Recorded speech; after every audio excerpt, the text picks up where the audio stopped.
Hey everyone, and welcome back to another video. And in this video, I'm going to show you how to change the currency on the Collectr app. Now, this video is going to be particularly useful for individuals. Let's say that you want to go ahead and change the currency on the Collectr app. Maybe you want to go ahead and use Japanese yen. How do you actually go ahead about doing so? Now, this video is going to be short, sweet, and simple, guys. There's not going to be a lot of steps involved. Now, in order to do this, what you're first going to do is log on to the Collectr app. Next, on the upper right-hand corner, you want to go ahead and click on where it says USD. Now, once you've done so, you can see that there's all sorts of currency that you could actually go ahead and choose for your main currency on the Collectr app.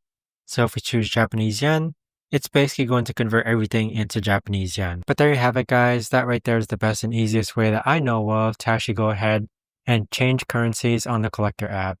If you guys know of a better or easier way to actually do this, let me know in the comments down below. I would love to know.